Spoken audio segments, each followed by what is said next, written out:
The auctioneer's gavel came down with a crack that echoed through the humid coastal air like a gunshot. Sold. $750 to the lady in the back. The words hung in the thick silence that followed, and in that moment, Rebecca Hart felt every eye in the crowd turn toward her, not with admiration, not with curiosity, with pity mixed with something far worse. The kind of contempt reserved for people who make decisions so foolish that they deserve whatever suffering follows. She stood there, clutching her 7-year-old daughter's hand, feeling the weight of judgment press against her chest like a physical force. Her fingers trembled as she signed the paperwork, the pen scratching across dotted lines that seemed to mock her with their permanence. Around her, whispers hissed through the small gathering of salvage dealers and scrap merchants like wind through dead leaves. Did you hear that? She actually bought it. That thing's been rotting in the harbor for 3 years. It's a death trap. Someone should call child services. Look at that kid. What kind of mother drags her daughter into this mess? Rebecca's throat tightened, but she kept her chin up, refusing to let them see the fear that clawed at her insides. She had spent the last of her savings on this, $750. It was all she had left after rent, after groceries stretched thin across too many days, after the electric bill that arrived with a final notice stamp screaming in red ink. $750 for a ship that everyone else had dismissed as worthless. A tanker that had capsized during a storm, had been partially refloated, then abandoned when the salvage costs exceeded any possible value. The SS Meridian Star, once a proud cargo vessel that had crossed oceans carrying goods from continent to continent. Now, a rusted corpse half submerged in the industrial harbor, listing at a 30-degree angle, its hull breached in places, barnacles clinging to every surface like a disease. The harbor master had been trying to auction it off for months, desperate to clear the dock space it occupied. No one wanted it. No company saw profit in it. Until today, when a broke single mother with nothing left to lose raised her hand and made the most reckless bid of her life. Maya, her daughter, squeezed her hand tighter as they walked away from the auction site. The little girl's face was streaked with dirt, her shoes held together with duct tape, but her eyes held something Rebecca had been terrified of losing. Hope. "Mama, is that really ours now?" "The ship." Rebecca knelt down, brushing a strand of dark hair from Maya's forehead. "Yes, baby, it's ours. What are we going to do with it?" The question hung between them, unanswered. Because Rebecca didn't know. Not really. All she knew was that doing nothing meant certain eviction. It meant more nights going hungry so Maya could eat. It meant watching her daughter's childhood dissolve into the same poverty that had consumed Rebecca's own. Buying the ship was insane. She knew that. But sometimes desperation looked exactly like courage, and she had run out of options that made sense. As they walked down the cracked pavement toward the bus stop, Rebecca caught sight of her reflection in a storefront window. 32 years old.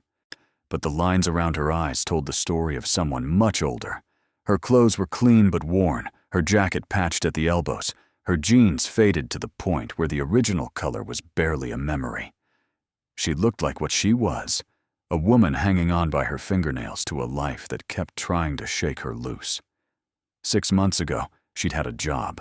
Nothing glamorous, just data entry at a shipping logistics company. But it paid enough to cover rent and food, and the occasional small joy for Maya. Then the company downsized. 30 people let go in a single afternoon, handed severance packages that barely covered a month's expenses, and sent out into a job market that had no use for them. Rebecca had applied everywhere. Grocery stores, call centers, cleaning services, restaurants. Every application met with the same response. "We'll keep your resume on file," which was corporate speak for, "Don't hold your breath." The bills didn't care about rejection letters. The landlord didn't accept apologies as payment. And Maya, Sweet, innocent Maya didn't understand why there was suddenly no money for new shoes, or why breakfast was often just toast with nothing on it, or why Mama cried in the bathroom late at night when she thought her daughter was asleep. The ship had appeared in Rebecca's awareness like a strange answer to a prayer she'd been too exhausted to voice. She'd been walking along the harbor one evening, trying to clear her head, when she saw the rusted hulk half submerged in the water. A battered sign announced the upcoming auction. Scrap metal, the sign read. Sold as is. No warranties. Minimum bid $500. $500 for an entire ship, even a destroyed one, seemed absurd. She'd researched it that night, hunched over the public library computer, Maya coloring quietly beside her. The SS Meridian Star, built in 1987. Gross tonnage, 15,000. Last voyage, cargo run from Singapore to the port of Los Angeles, caught in a freak storm off the coast, capsized, crew rescued, insurance paid out, ownership transferred to the port authority. And then, nothing. It sat there, sinking slowly into the harbor muck, too expensive to salvage properly, too big to ignore. But Rebecca saw something others didn't. Scrap metal. Even a ship in terrible condition contained thousands of pounds of steel, copper wiring, brass fittings. If she could somehow salvage even a fraction of it, sell it to a scrapyard, then maybe she could make enough to survive another few months. Maybe she could buy time to find work. Maybe she could keep a roof over their heads. It was a desperate plan, foolish. But doing nothing felt like choosing to drown. The auction had been sparsely attended. A few salvage dealers showed up, took one look at the ship's condition, and walked away. A scrap merchant made a lowball bid of $500, then lost interest when Rebecca, heart pounding, raised it to $750. The auctioneer had looked almost apologetic when he brought down the gavel. "Congratulations, ma'am. She's all yours." Now, sitting on the bus that rattled its way back toward their neighborhood, Rebecca stared out the window and wondered if she had just made the worst mistake of her life. Maya leaned against her shoulder, humming softly, trusting completely in a mother who felt anything but trustworthy. Their apartment was a fourth-floor walk-up in a building that smelled perpetually of mildew and fried food. The wallpaper peeled in the corners. The bathroom faucet dripped no matter how tightly you turned it off. But it was home, at least for now, assuming she could come up with next month's rent. That night, after Maya had fallen asleep clutching the stuffed rabbit Rebecca had sewn from old fabric scraps, Rebecca sat at their tiny kitchen table and spread out the auction paperwork. The deed of ownership, transfer documents, a list of liabilities so long it made her stomach turn. She was now the proud owner of a half-sunk tanker ship that no one else wanted, a monument to either extraordinary courage or extraordinary stupidity. The line between the two had never felt thinner. Sleep came late and restless, filled with dreams of sinking metal and water rising, of doors that wouldn't open and voices that called her name from beneath the waves. She woke, gasping, sheets twisted around her legs, Maya's small form still peacefully asleep in the bed beside her. Morning arrived with pale light filtering through threadbare curtains. Rebecca dressed quietly, careful not to wake her daughter. Today she would go to the harbor and actually see what she'd bought, face the reality of her decision. She left a note for Maya with their neighbor, Mrs. Chen, an elderly woman who sometimes watched the girl when Rebecca had errands. Mrs. Chen had looked at Rebecca with a mixture of concern and confusion when she mentioned the ship. "You bought what?" "A ship?" "Rebecca, are you feeling all right?" The question lingered as Rebecca rode the bus back toward the harbor. Was she all right? Probably not.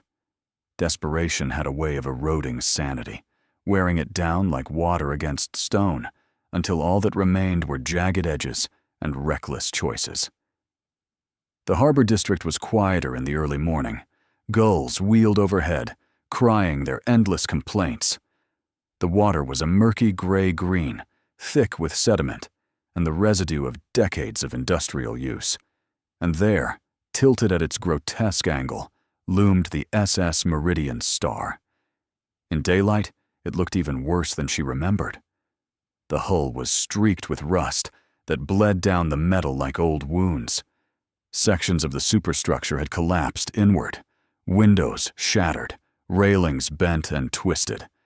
The ship sat partially submerged, its deck barely above water on one side, the other half thrust upward at an unnatural slant. It looked less like a vessel and more like a corpse.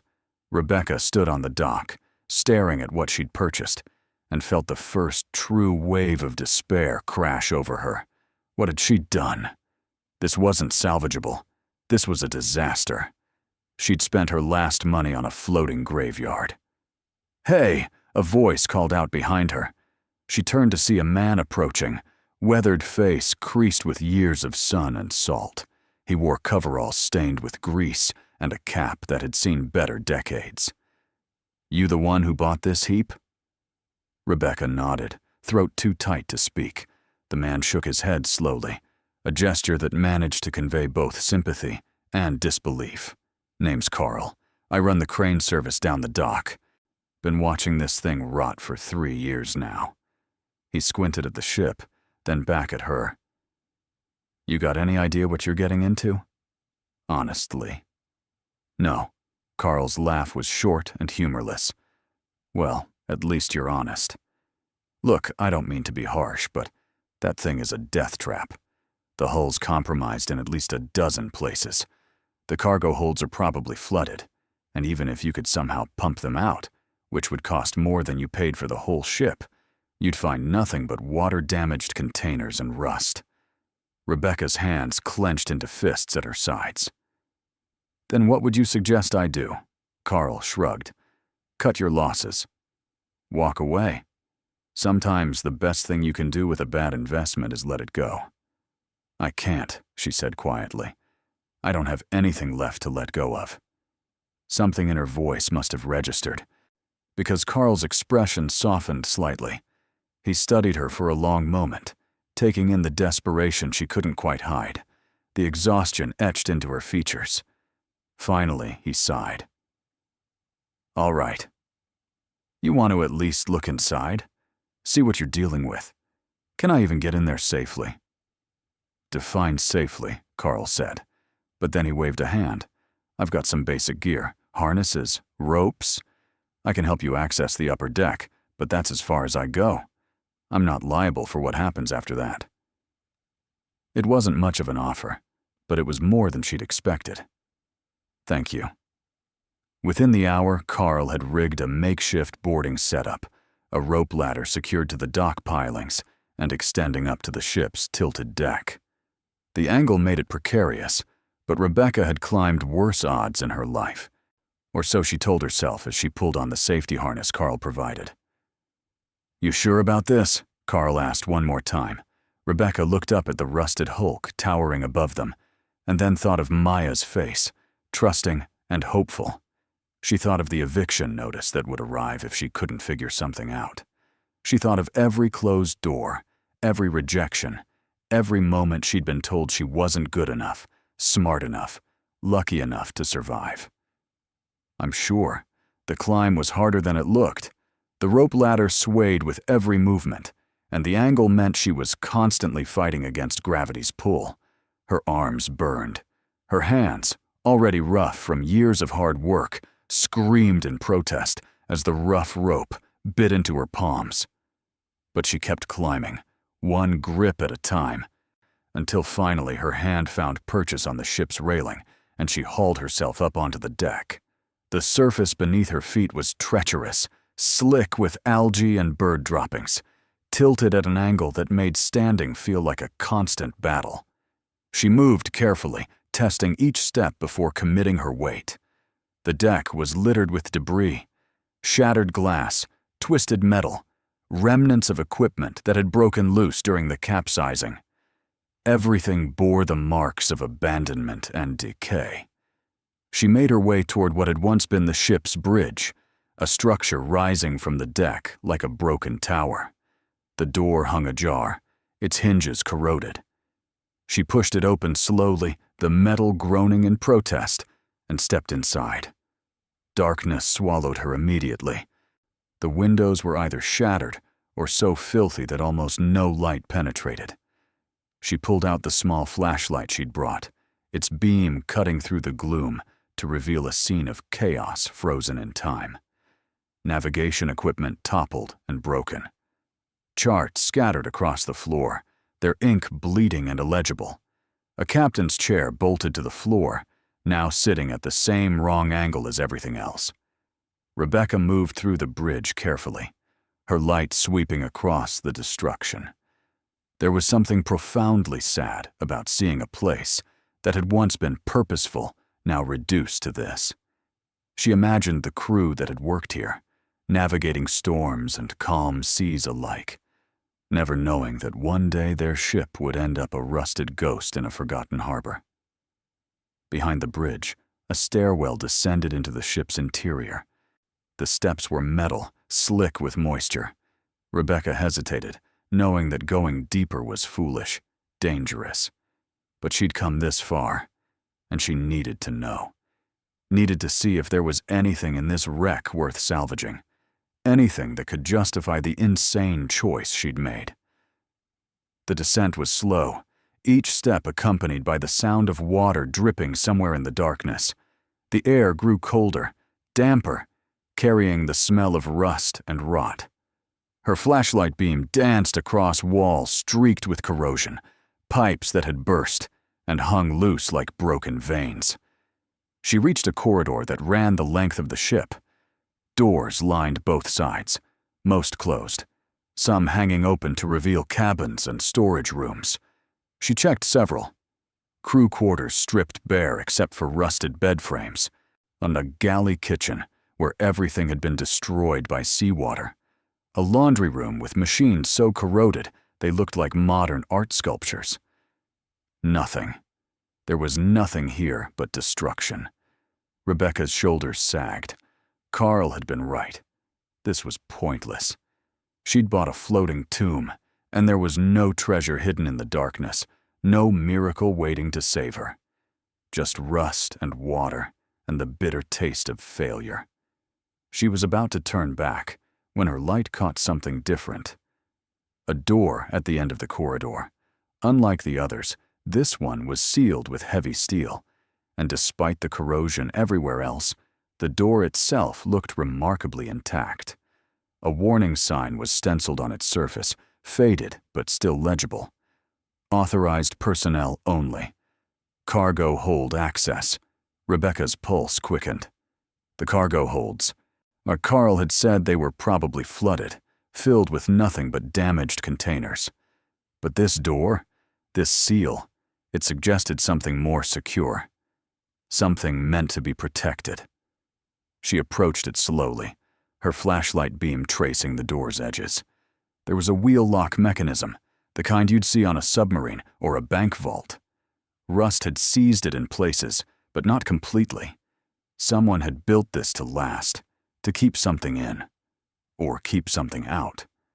Rebecca grabbed the wheel with both hands and pulled. Nothing. She tried again, throwing her full weight into it.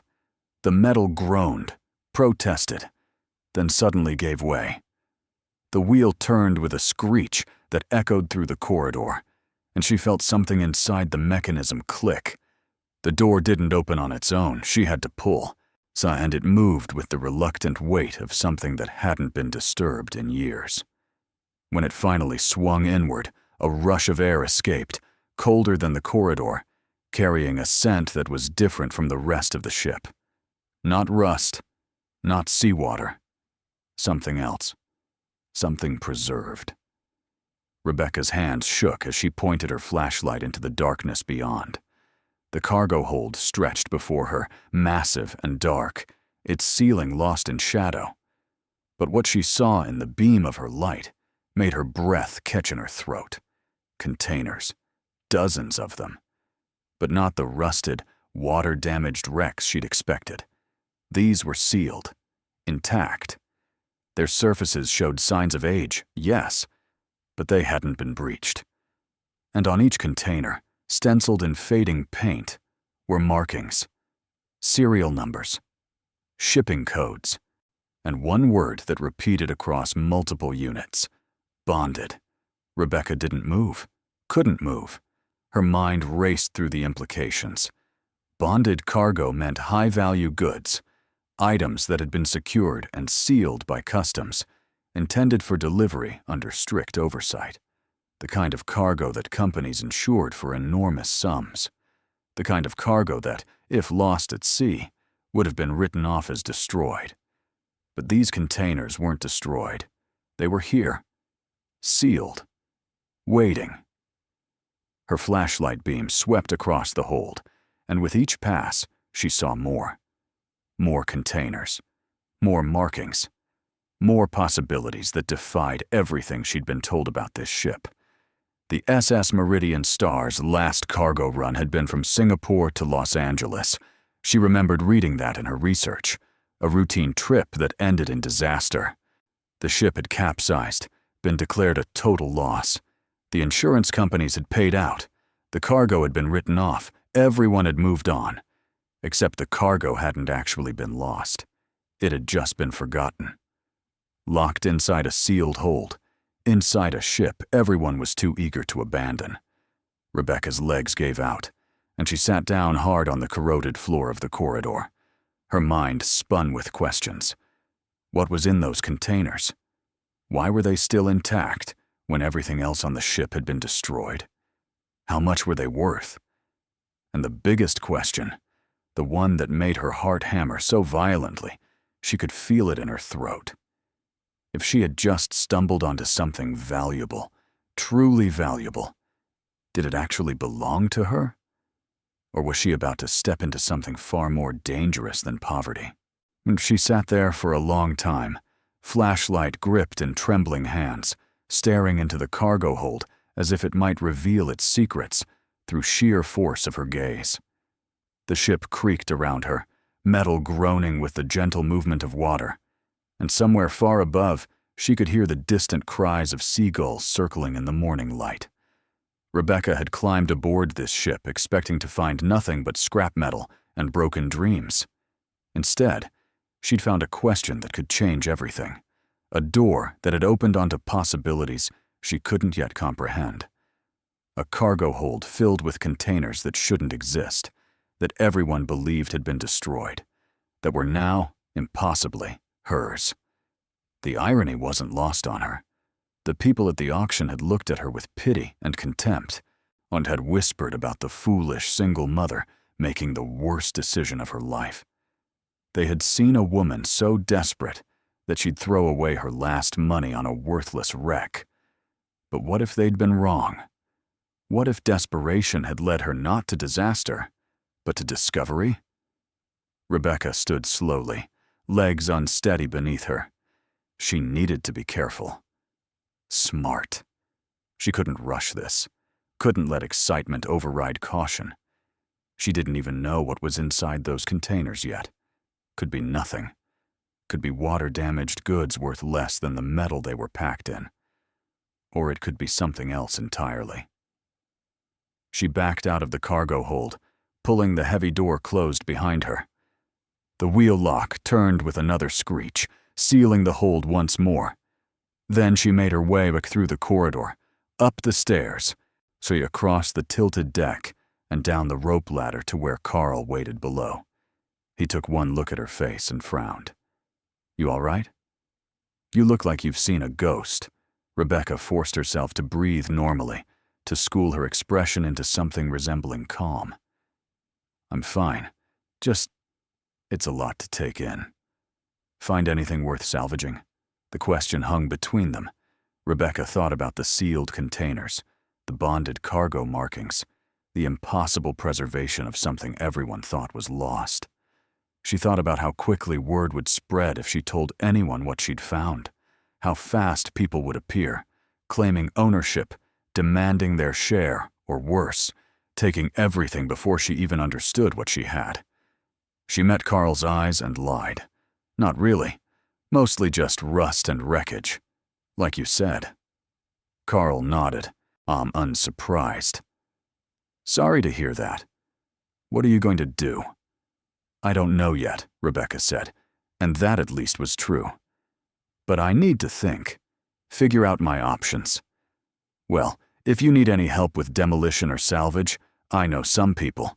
Won't be cheap, but maybe we can work something out. Thank you, Rebecca said. I'll keep that in mind. She left the harbor with her mind racing, barely aware of the bus ride home, of the streets passing by the window. Every thought circled back to those containers.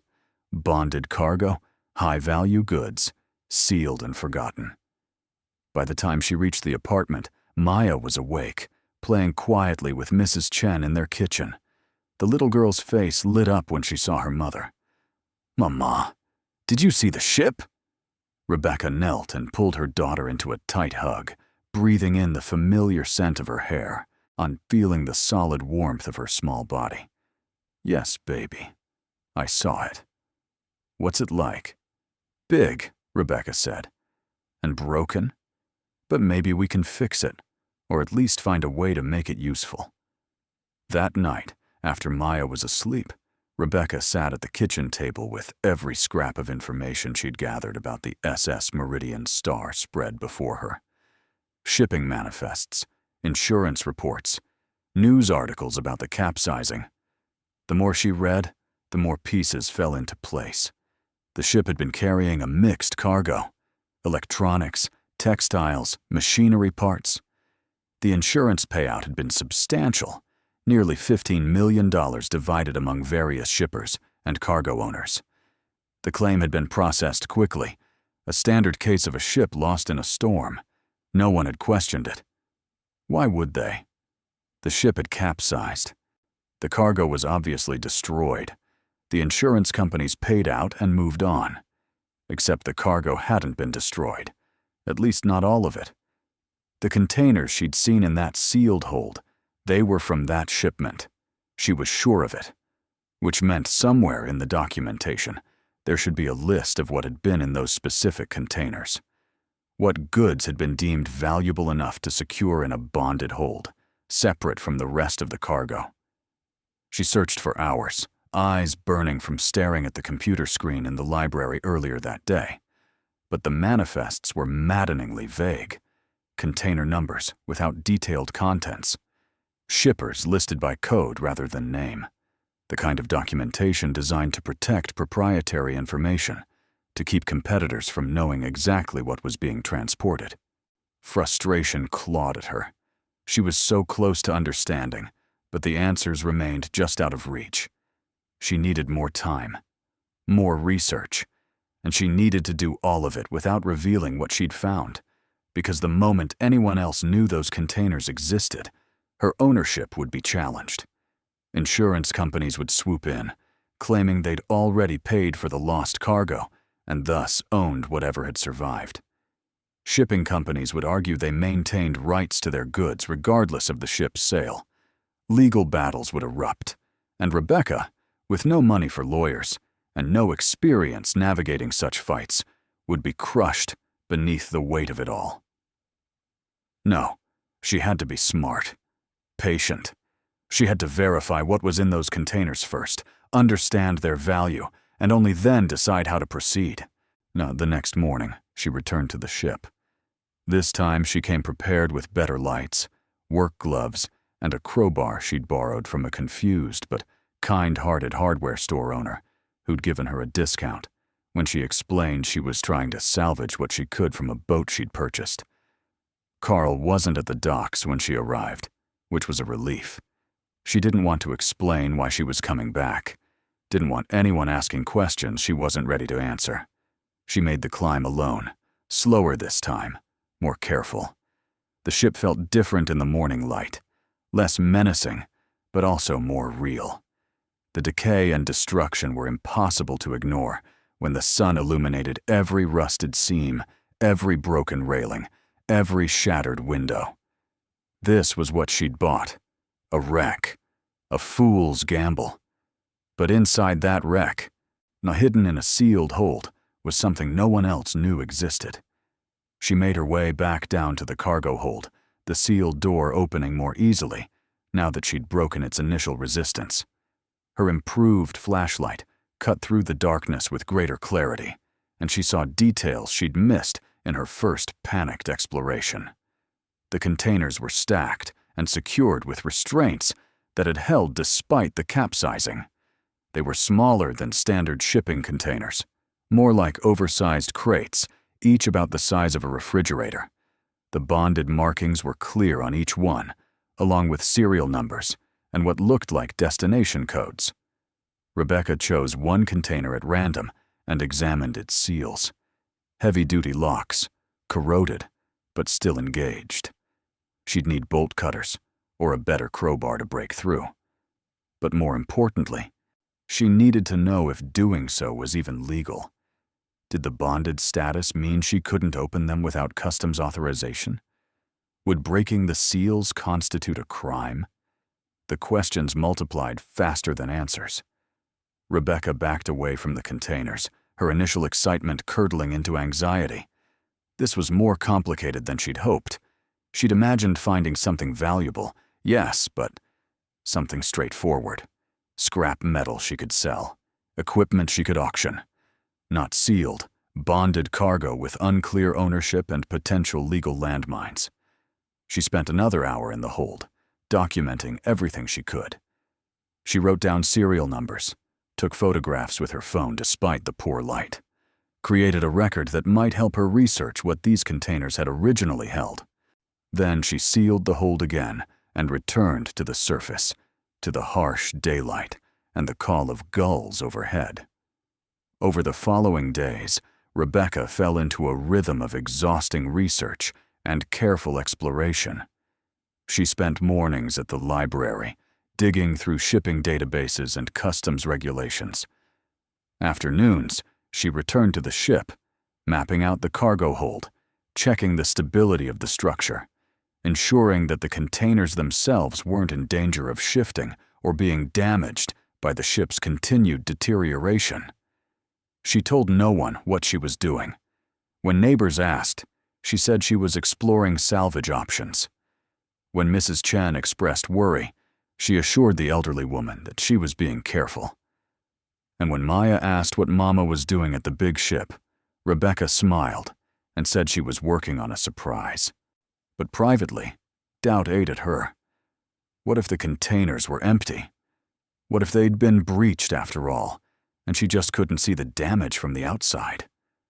What if their contents had been ruined by time and moisture, despite the seals? Every scenario that ended in disappointment seemed more likely than the fantasy she'd been nursing, that she'd found something valuable, that her desperate gamble might actually pay off. It was on the 5th day, exhausted and filthy from another exploration of the ship's interior, that Rebecca finally made a decision. She would open one container. Just one. See what was inside, because the not knowing was worse than any truth she might discover, even if that truth was that she'd bought a ship full of nothing but false hope. She returned the next morning with heavy-duty bolt cutters she'd rented from a tool supply shop. The man behind the counter had given her a curious look, but hadn't asked questions when she paid cash. She also brought a better flashlight, a backpack with water and basic supplies, and a notebook to document whatever she found. The cargo hold welcomed her with its now familiar darkness and cold. She'd grown almost comfortable in this space, had stopped jumping at every sound, every shadow.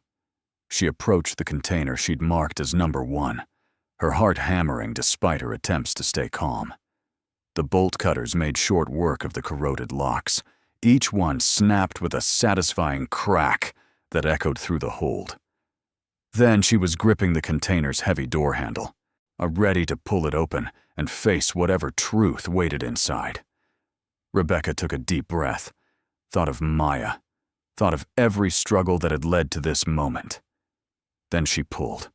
The door resisted, then gave way with a groan of protesting metal.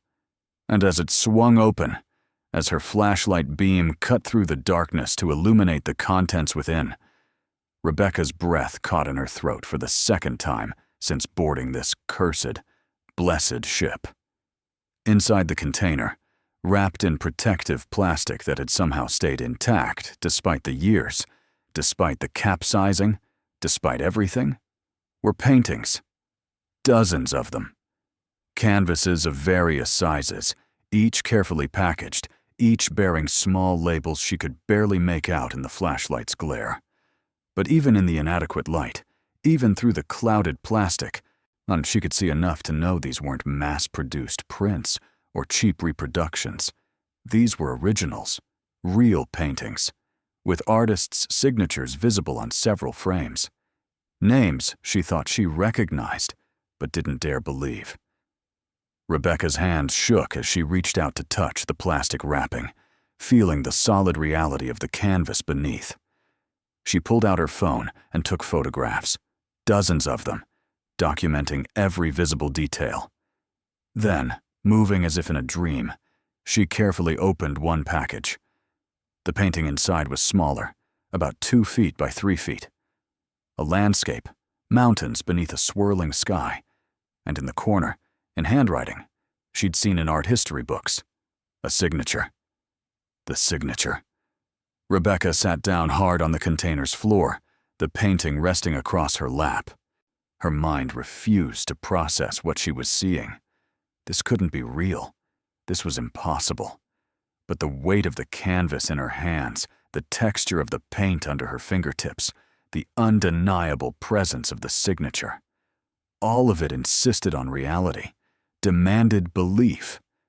She didn't know how long she sat there, holding that painting, her thoughts spiraling through disbelief and wonder and terror. Because if this painting was real, and if the others were real, and if there were more containers filled with similar cargo, then Rebecca hadn't just bought a worthless ship. She'd bought a floating treasure vault, one that held not thousands of dollars, not even hundreds of thousands, but millions, hundreds of millions. And absolutely no one else knew it existed. Rebecca didn't leave the cargo hold immediately. She couldn't. Her legs refused to cooperate with the commands her brain was sending. Instead, she sat on the cold metal floor, that painting still resting across her lap, and tried to force her racing thoughts into some kind of order. The signature in the corner mocked her with its impossible presence. She'd seen it before in museums, in textbooks, in documentaries about art theft and the black market. She knew what it meant, what it represented, but knowing and believing were two different things entirely. Her hands trembled as she carefully rewrapped the painting and placed it back in the container.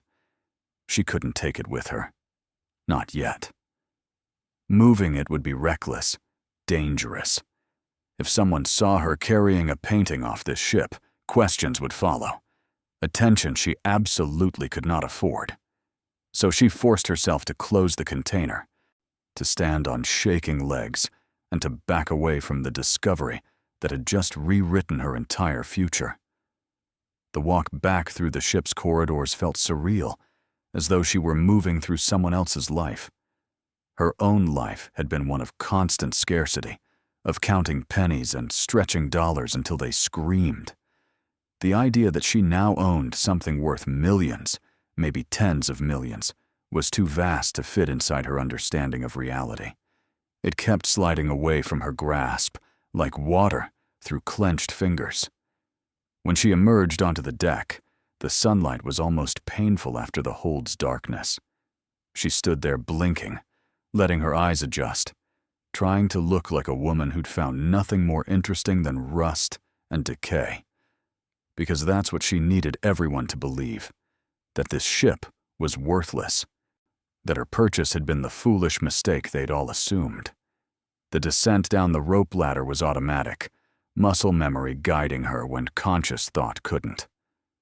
Carl was back at his usual spot by the crane, drinking coffee from a thermos, and he raised a hand in greeting as she reached solid ground. "Any luck today?" he called out.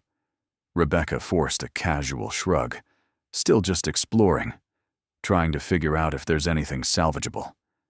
Carl's expression softened with what looked like genuine sympathy. "I hate to say it, but you might want to think about cutting your losses. That ship's not giving up any treasure, believe me." The word treasure struck her like a physical blow, but she kept her face neutral. "Yeah, you're probably right. Thanks for the advice." She walked away before he could ask more questions, before her expression betrayed the chaos screaming inside her skull. The bus ride home passed in a blur of half-formed thoughts and impossible calculations. If one container held valuable paintings, what did the others contain? How many were there total? She'd counted at least 15 in that hold, maybe more. If even half of them contained similar cargo, the total value would be astronomical. But with that value came danger, the kind that made her stomach clench with fear, because valuable things attracted predators.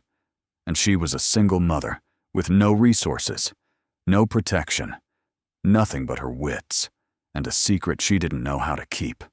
Maya was waiting when she got home, coloring at the kitchen table under Mrs. Chen's watchful eye. The little girl looked up with her gap-toothed smile, and Rebecca felt a surge of protective fear so intense it nearly buckled her knees. Whatever happened next, whatever she did with this discovery, Maya had to stay safe.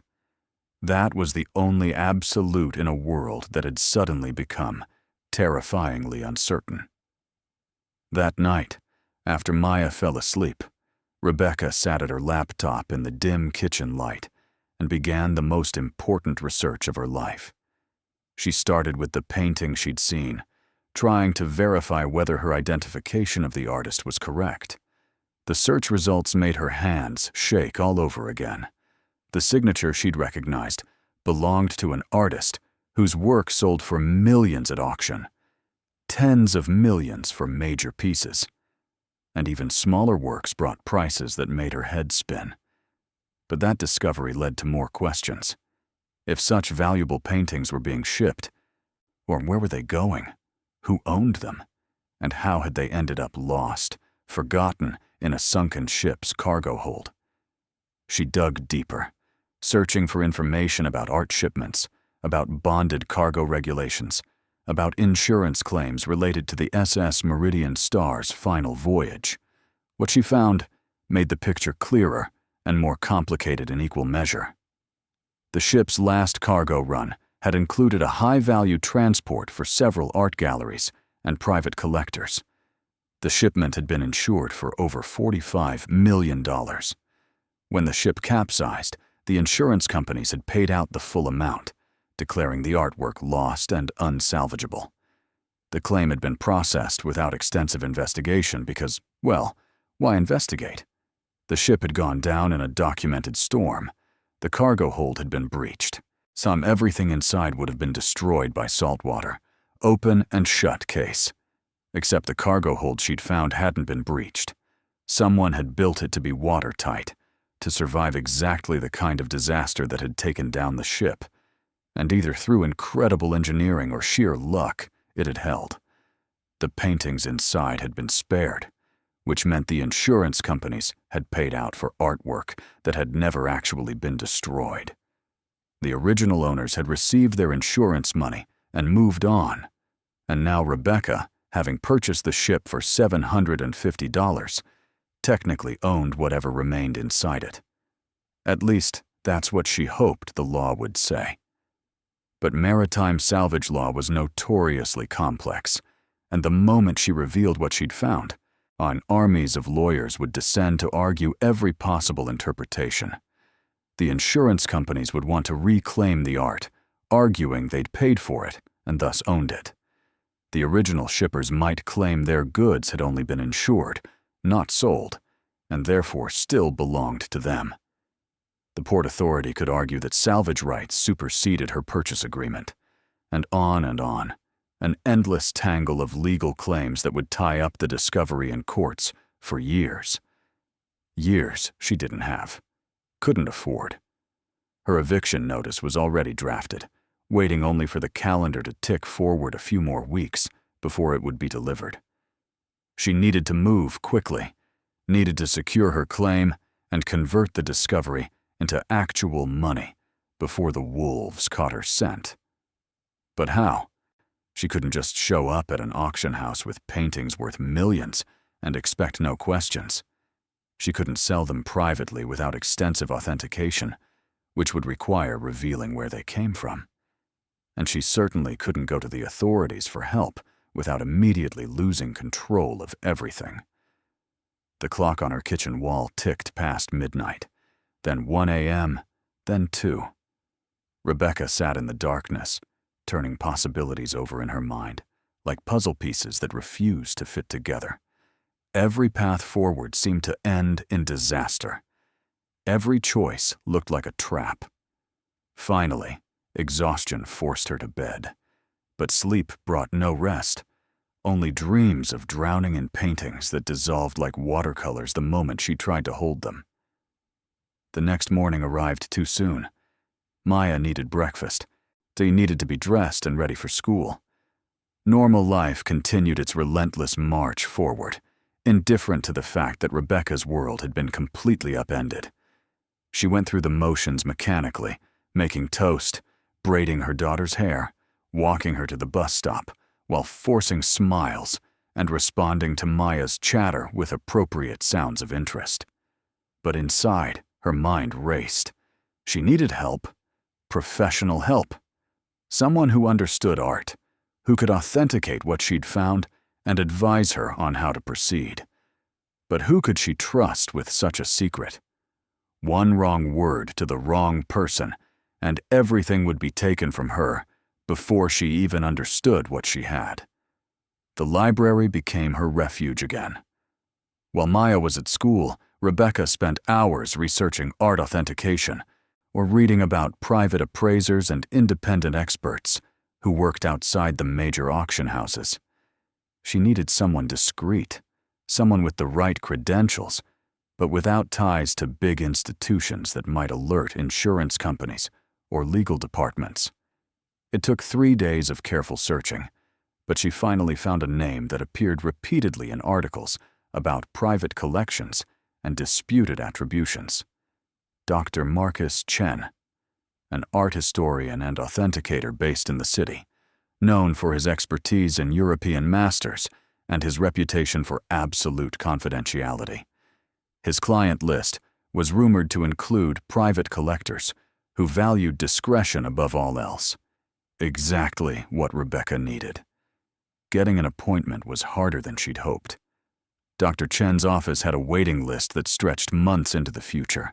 But Rebecca, drawing on reserves of desperation she didn't know she possessed, crafted an email that was equal parts professional inquiry and barely veiled urgency. She mentioned finding artwork in unusual circumstances, spoke vaguely about needing authentication before proceeding with any legal claims, and implied she was working with time constraints that made delays impossible. The response came faster than expected. Dr. Chen could see her in 5 days. The appointment would cost $500, payable in advance. Rebecca's stomach dropped. $500. More than half of what she'd spent buying the entire ship. Money she absolutely didn't have. She stared at the email for a long time, rage and frustration boiling inside her. Even trying to authenticate her discovery required resources beyond her reach. Even this, just the first step toward securing her future, demanded payment she couldn't afford. But then she thought of those containers. 15 of them, maybe more. If even one held what she'd seen in the first, the total value would be beyond comprehension. $500 was nothing compared to that. Less than nothing. She just had to find a way to come up with it. The pawn shop on 5th Street had seen her before. She'd sold her grandmother's wedding ring there 2 years ago when the rent was due and her checking account had gone negative. She'd sold her laptop there 6 months ago, buying it back only when she'd managed 3 weeks of solid work at the data entry job. The man behind the counter recognized her the moment she walked in. "What have you got for me today?" he asked, not unkindly. Rebecca pulled out the only thing of value she still owned, a necklace her mother had given her before dying, a simple gold chain with a small pendant. It wasn't expensive, wasn't remarkable, but it was real gold, and that meant it had some resale value. "How much?" she asked quietly. The man examined it with practiced eyes, tested it, weighed it. "200, he said finally. "It's worth more than that." "Maybe. But that's what I can give you today. Take it or leave it." Rebecca closed her eyes, feeling the last tangible connection to her mother slipping through her fingers. Then she nodded. "I'll take it." The cash felt dirty in her hand, blood money paid for betraying memory. But she pocketed it without letting emotion show on her face. She needed 300 more, and she had 5 days to find it. Over the next week, Rebecca sold everything she could spare, an old TV that barely worked anyway, books she'd collected over the years, her winter coat, even though she knew she'd regret it when the cold came. Every item felt like shedding pieces of herself, stripping away the small comforts that had made poverty bearable. But by the 4th day, she had $450. Close enough that she could borrow the last 50 from Mrs. Chen, who gave it to her with a worried look and a warning to be careful. The photograph was the hardest part. Dr. Chen had requested images of the artwork in question before the appointment. Rebecca couldn't bring herself to remove the painting from the ship. Too risky.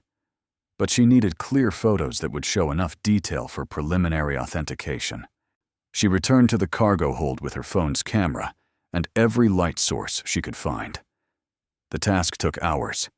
She had to carefully unwrap the painting again, position it to minimize glare, take shot after shot, until she had images that captured the texture of the brushstrokes, the aging of the canvas, the details of the signature. Then she rewrapped it with trembling hands, returned it to its container, and sealed everything as she'd found it. Uploading the photos to her email felt like lighting a fuse. Once Dr. Chen saw them, once another human being confirmed what she suspected, there would be no going back. The secret would begin to spread, ripple outward in ways she couldn't control. But she had no choice.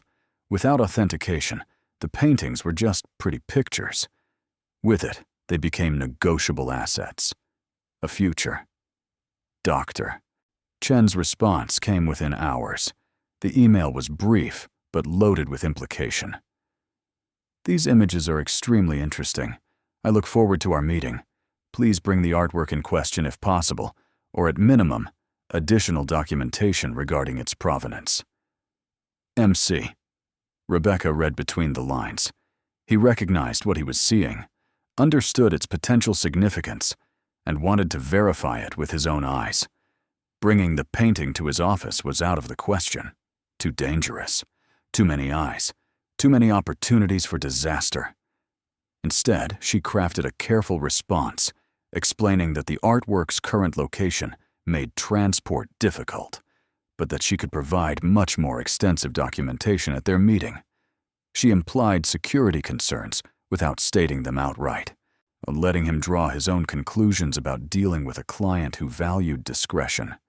His reply was even shorter. "Understood. See you Friday." The days until the appointment crawled past with agonizing slowness. Rebecca continued her visits to the ship, documenting everything she could without drawing attention. She photographed serial numbers, shipping codes, container markings. She made rough sketches of the cargo hold layout. She tried to estimate how many containers remained unopened and what their combined value might be. The math made her dizzy. If each container held artwork of similar value to what she'd already seen, the total could easily exceed $200 million. Maybe more. A fortune so large it ceased to have meaning. Numbers that existed in a realm far removed from her daily reality of counting quarters for bus fare. But with each visit to the ship, she also noticed other things. Small changes that set off alarm bells in her instincts. Fresh footprints in areas she'd already cleared. Disturbed debris that she could swear had been arranged differently. the sensation of being watched, though she never saw anyone. Carl's questions becoming more probing, more specific. "You sure you haven't found anything interesting down there? Lot of traffic around this dock lately. Folks asking questions." Someone else was paying attention. Someone had noticed her repeated visits, her interest in a ship that should have held nothing of value. The vultures were beginning to circle, undrawn by the faint scent of something valuable, even though they couldn't yet see the carcass. Rebecca became paranoid, constantly looking over her shoulder, taking different routes to and from the harbor, varying her schedule. She started wearing a baseball cap pulled low, keeping her face obscured from casual observation. When she rode the bus, she sat in back corners, where she could watch everyone who got on and off. Maya noticed the change. "Mama, why are you so nervous? Are you scared of something?" Rebecca pulled her daughter close, breathing in the familiar scent of her hair. "No, baby. Just working hard. But everything's going to be okay." The lie tasted bitter, because she had no idea if everything would be okay. She was walking a tightrope without a net, and the ground below was littered with the wreckage of people who'd fallen, trying to protect discoveries they couldn't defend. Friday arrived wrapped in gray clouds and the threat of rain. Rebecca dressed carefully for the appointment, choosing her best outfit, a thrift store blouse and slacks that looked professional if you didn't look too closely at the worn patches. She dropped Maya at school with promises of a special dinner later, though she had no idea how she'd pay for it. Then she took 3 buses across the city to the address Dr. Chen had provided. His office was in an older building downtown, the kind with marble lobbies and brass fixtures that spoke of faded grandeur. The elevator creaked its way to the 4th floor, and Rebecca found herself in a quiet hallway, lined with frosted glass doors. The nameplate read, "Marcus Chen, Ph.D., Fine Art Authentication and Historical Analysis, by appointment only." She knocked, and a voice called from within. "Come in." The office was exactly what she'd imagined. Floor-to-ceiling bookshelves packed with art history volumes, framed prints on every wall, a massive desk buried under papers, photographs, and what looked like specialized lighting equipment. And behind that desk, a man in his 60s, Asian features creased with lines earned from decades of squinting at brushstrokes and canvas weaves. Dr. Chen stood as she entered, offering a slight bow of greeting. "Miss Hart? Please, sit." Rebecca took the indicated chair, acutely aware of how out of place she looked in this room, filled with culture and expertise. Dr. Chen seemed to sense her discomfort and offered a kind smile. "Thank you for coming. Your email was intriguing, to say the least. And the photographs," he gestured to his computer screen where her images were displayed, "are quite remarkable. If authentic, we're discussing a work of significant historical and financial value." "That's what I need you to determine," Rebecca said quietly. "Whether it's authentic." Dr. Chen leaned back in his chair, steepling his fingers. "Before we proceed, I need to understand the circumstances of this discovery. Not for any legal purpose, you understand. But provenance is crucial in authentication. Where did you find this painting?" Rebecca had prepared for this question, had rehearsed her answer a dozen times. She explained about buying the sunken ship at auction, about exploring the cargo hold, about finding sealed containers that appeared to have survived the capsizing. She was careful to present it as a lucky accident, a random discovery by someone who'd made a desperate investment without understanding what she might find. Dr. Chen listened without interrupting, his expression giving nothing away. When she finished, he was quiet for a long moment. Then he said, "The SS Meridian Star. I remember when that ship went down. There was a considerable insurance claim related to art being transported. The paintings were declared total losses." "That's what I discovered in my research," Rebecca confirmed. "And yet here you are, with photographs suggesting otherwise. He pulled up something on his computer, typing rapidly. According to the shipping manifests I'm looking at now, that vessel was carrying works from several prominent collections being transported for a traveling exhibition. The insurance payout was approximately $47 million. Rebecca's mouth went dry.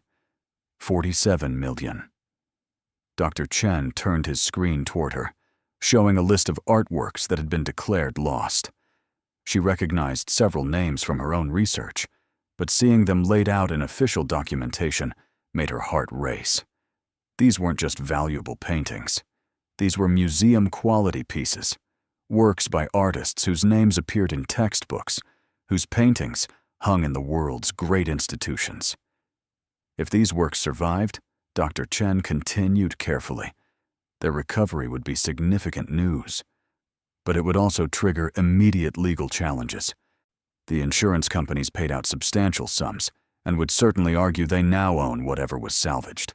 The original owners might contest that claim.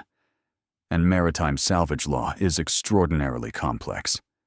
I understand, Rebecca said, though her voice shook slightly. That's why I need authentication first, before I decide how to proceed. Dr. Chen studied her for a long moment, and Rebecca had the uncomfortable sensation of being X-rayed, every secret and fear laid bare under his experienced gaze. Then he nodded slowly. Very well. To properly authenticate, I'll need to examine the actual paintings, not just photographs. Can that be arranged? The ship is difficult to access, Rebecca said carefully, and I'm concerned about security. If anyone saw me transporting valuable artwork, questions would follow. Understandable. Doctor. Chen pulled out a notepad and began writing. I can come to you. Conduct the authentication on site. This is not unprecedented for sensitive situations. My fee for field authentication would be more substantial, however. $3,000, plus expenses. $3,000. Rebecca felt the number hit her like a physical blow. She didn't have $3,000. Didn't have $300 after paying for this initial consultation. The money she'd scraped together to get this far was already gone, converted into the hour of his time she was currently using. Her face must have betrayed her dismay because Dr. Chen's expression softened. Ms. Hart, I understand that resources are an issue, but consider this. If the paintings are authentic, their value will more than justify my fee. And I can offer an alternative arrangement. If you're comfortable with it, I work for a percentage of eventual sale value rather than upfront payment. 10% is standard for authentication and facilitation of private sales. 10% of millions was still hundreds of thousands of dollars, far more than his flat fee. But it would cost Rebecca nothing up front, and more importantly, it would give Dr. Chen a vested interest in ensuring she received fair value for the artwork. An ally, purchased with future wealth rather than money she didn't have. She forced herself to think through the implications. Accepting his offer would mean revealing more, trusting more. But she was already so far in that retreat was impossible, and she needed help. Desperately needed someone who understood this world in ways she never could. I accept those terms, she said finally. When can you come to the ship? Dr. Chen checked his calendar. Monday. Early morning before the docks become busy. And Ms. Hart, he added carefully, until we complete authentication and determine how to proceed, I strongly advise absolute discretion. Don't tell anyone else what you found. Don't bring anyone else to the ship. The art world is smaller than you'd think, and word travels fast. Rebecca nodded, the warning only confirming what her instincts had been screaming. She was sitting on a secret that people would kill for, and the moment it stopped being a secret, her window of control would slam shut. She left Dr. Chen's office with a mixture of hope and terror churning in her gut. Monday, 3 days away. 3 days to keep the secret intact, and to avoid the attention she could feel building like pressure before a storm. The weekend passed in a blur of anxiety, She couldn't go to the ship. Too much risk of being followed after visiting Dr. Chen's office. Instead, she spent the time with Maya, trying to be present, trying to be normal. But her daughter noticed the distraction, the way Rebecca's eyes kept drifting to middle distance, lost in calculations and fears. On Sunday evening, as she tucked Maya into bed, the little girl grabbed her hand. "Mama, are we going to be okay?" The question pierced through Rebecca's racing thoughts. She looked at her daughter's face, so trusting, so innocent of the dangers swirling around them. And she made a decision. Whatever happened next, whatever risks she had to take, Maya would be protected. If things went wrong, if the discovery drew the kind of attention she feared, she would send her daughter somewhere safe. Mrs. Chen would take her, or her aunt in Arizona, somewhere far from the mess Rebecca had stumbled into. "We're going to be fine," she said, and this time tried to believe it. "Better than fine. I promise." That night, Rebecca barely slept. Every sound from the street below made her bolt upright, heart hammering. Every car door, every distant siren, every raised voice, all potential threats. She'd become a hunted thing. Prey that knew predators circled close, but couldn't see them yet. Couldn't name them. Could only feel their approach in the prickling of her skin and the weight of dread in her chest. Monday morning arrived cold and gray, the kind of weather that matched Rebecca's mood perfectly. She'd arranged for Mrs. Chen to watch Maya again, and the elderly woman's concern was obvious as Rebecca prepared to leave. "You're sure you're all right?" Mrs. Chen asked softly. "You look exhausted." "Just didn't sleep well," Rebecca lied. "But I'm fine." "Really?" The harbor was quiet when she arrived, exactly as she'd hoped. Dr. Chen was already there, waiting by his car with a large equipment case. He was dressed practically, wearing work boots and a weatherproof jacket that suggested he'd done this kind of field authentication before. "Ms. Hart," he greeted her with a nod. "Shall we?" The climb to the ship's deck was more difficult with two people and Dr. Chen's equipment, but they managed. Once aboard, Rebecca led him through the corridor she'd come to know so well, down into the darkness of the ship's interior, toward the sealed cargo hold. "Doctor." Chen said nothing as they walked, but she felt him taking in every detail.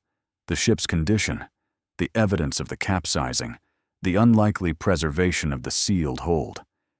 When they reached the heavy door, he ran his hand across its surface with something like reverence. "Remarkable," he murmured. "This hold was built to military specifications, watertight compartments, independent sealing mechanisms. Whoever designed this wanted to ensure absolute protection for whatever was stored inside." "Lucky for me," Rebecca said, though luck felt like an inadequate word for what had happened here. She opened the hold, and Dr. Chen stepped inside with his lights blazing. For a long moment, he simply stood there, taking in the rows of sealed containers. Then he moved forward, examining the markings, running his hands over the metal surfaces. He pulled out a tablet and began photographing everything, muttering into a voice recorder about serial numbers and shipping codes. Finally, he turned to Rebecca. "Show me what you found." She led him to container number 1 and opened it, unwrapping the painting she'd documented. Dr. Chen pulled on a pair of white gloves from his equipment case and carefully, reverently, lifted the canvas. He produced a magnifying loupe, a UV light, and several other instruments Rebecca didn't recognize. Then he began to examine the painting with an intensity that bordered on meditation. Minutes passed, then 10 minutes, 20. Rebecca stood back, barely breathing, as Dr. Chen worked. He looked at the signature, the brushstrokes, the aging patterns in the paint. He photographed details under different lighting conditions. He consulted reference materials on his tablet. And through it all, his expression remained carefully neutral, giving nothing away. Finally, after what felt like hours but was probably closer to 45 minutes, he looked up at Rebecca. And his eyes, those careful professional eyes, held something she couldn't quite identify. Excitement, maybe? Or fear? "Ms. Hart," he said quietly, "this painting is authentic." And he said the name of the artist, confirmation of what she'd suspected, but hadn't dared fully believe. Rebecca's legs wobbled, and she sat down hard on the container's edge. Authentic. The word hung in the air between them like a tangible thing. Real. Valuable beyond her ability to comprehend. "How much?" she managed to ask. Dr. Chen carefully rewrapped the painting before answering. "Conservative auction estimate? Or $12 to $15 million. Perhaps more with the right buyer. 12 to 15 million. From one painting. One of at least 15 containers." Rebecca's vision blurred, and for a horrifying moment, she thought she might faint. Dr. Chen noticed and quickly moved to her side, guiding her to sit more securely. "Breathe," he instructed gently. "I know it's overwhelming." Overwhelming. The understatement of the century. Rebecca forced air into her lungs, forced her racing heart to slow. When she could trust her voice again, she asked, "The other containers?" Dr. Chen's expression was grim. "We need to examine them all. If they contain similar works, if they're all authentic," he paused, weighing his words. "Ms. Hart, you may have stumbled onto one of the most significant art discoveries in decades. The total value could easily exceed $200 million, possibly more. 200 million. The number was too vast to mean anything. It existed in a realm beyond Rebecca's comprehension, beyond her ability to relate to her actual life. $200 million. More money than she could spend in 10 lifetimes. More money than she'd ever seen, ever imagined, ever dreamed possible. And it was hers. Locked inside a ship she'd bought for $750, while people whispered about what a fool she was. Dr. Chen was watching her carefully. "Miss Hart, we need to move quickly. Once word of this discovery spreads, and it will spread, every interested party will descend immediately. Insurance companies, original owners, government agencies. You'll need legal representation of the highest caliber. You'll need security. And you'll need a strategy for managing both authentication and sale of these pieces that doesn't result in you being crushed by forces much larger than yourself." Rebecca looked at him, this stranger who now held part of her secret, who'd confirmed both her wildest hopes and her deepest fears. "How?" she asked simply. Dr. Chen pulled out his phone. "I have contacts, discreet people who specialize in exactly these situations. Art recovery, salvage law, high-value private sales. They can build a team around you, protect your claim, and ensure you receive fair value." But he paused, and his next words were heavy with warning. "You need to understand that from this moment forward, your life will never be the same. The moment we begin authentication of the remaining containers, the secret will begin to leak. And when it does, everyone will want a piece of this. Some through legal means, others through less savory methods." The warning landed like ice water down Rebecca's spine. Less savory methods. He was talking about theft, violence, the kind of danger that ended with people disappearing or dying. The kind of danger that made her thoughts immediately fly to Maya, vulnerable and innocent, with no understanding of what her mother had stumbled into. "My daughter," Rebecca said urgently. "She needs to be protected." Dr. Chen nodded. "First priority. I know people who specialize in security for high-value situations. They can arrange protection for both you and your daughter. Discreet but effective. But it will need to happen quickly." "How quickly?" "Today. Now." He was already dialing a number. "Because Ms. Hart, if I could track the shipping manifest, if I could connect these paintings to the SS Meridian Star, then others can too." and some of them have already had 3 years to wonder if perhaps the cargo wasn't as lost as everyone assumed. The only question is whether they've figured out yet that someone bought the ship. Rebecca felt the walls closing in. She'd thought she had time, thought she could control the pace of revelation. But time was already running out, had perhaps run out days ago when she'd first sent those photographs to Dr. Chen, when she'd first broken the seal on that container, when she'd first made that insane bid at the auction. The predators weren't just circling anymore. They were closing in, and she was standing in the middle of 200 million reasons for them to attack. Dr. Sun Chen's phone call lasted less than 3 minutes, but in that time, Rebecca watched her last shred of normalcy dissolve like sugar in water. He spoke in clipped, professional tones, using terms she didn't fully understand. Asset protection, immediate deployment, high-value target. When he hung up, his expression was grave. "They'll be at your apartment within the hour," he said.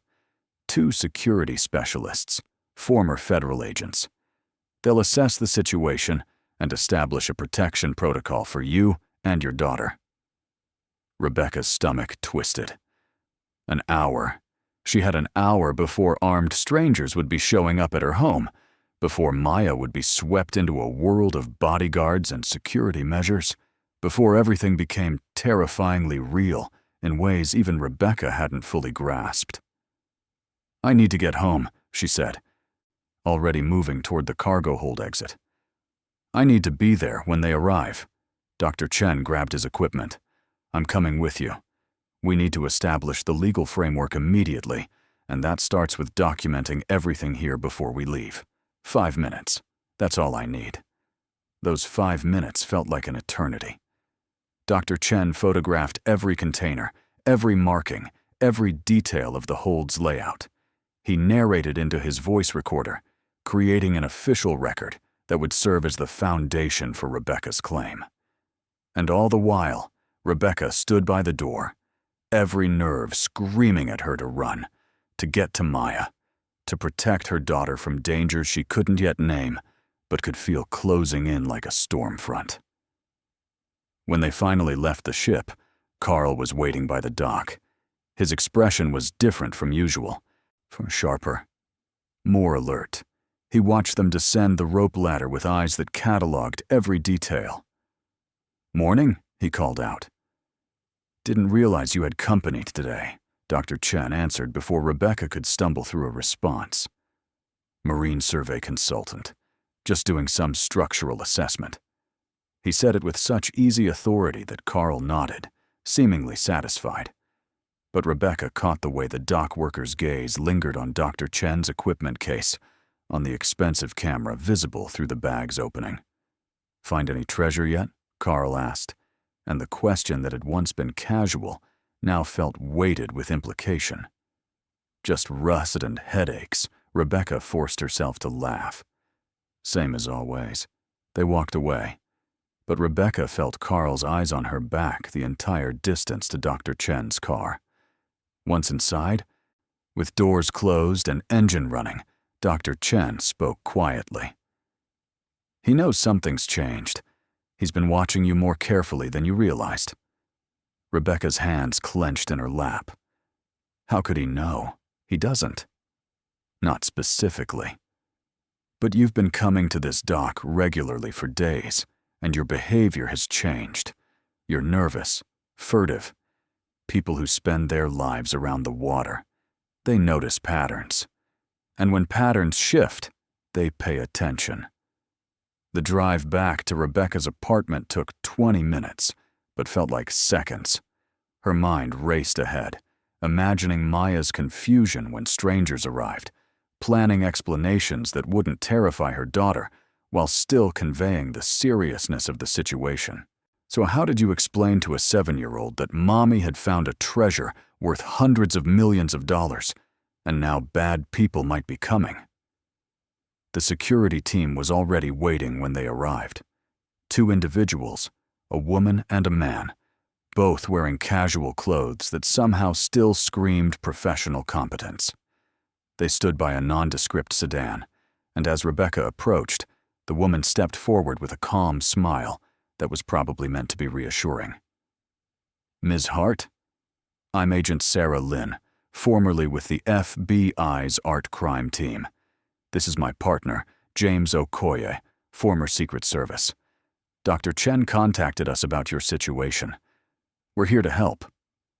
Rebecca glanced at the apartment building's entrance, her heart hammering. "My daughter is upstairs. She doesn't know anything about this yet."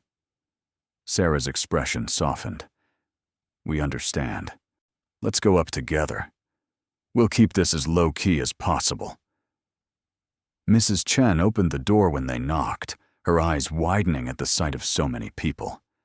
Maya was visible behind her, coloring at the kitchen table, and Rebecca felt a surge of protective love so intense it was almost painful. "Thank you so much for watching her," Rebecca said to Mrs. Chen, trying to keep her voice steady. "I can take it from here." The elderly woman looked between Rebecca and the strangers with obvious concern, but she nodded slowly. "If you need anything, you know where I am." Once inside with the door closed, Maya looked up from her coloring book. "Mama, who are they?"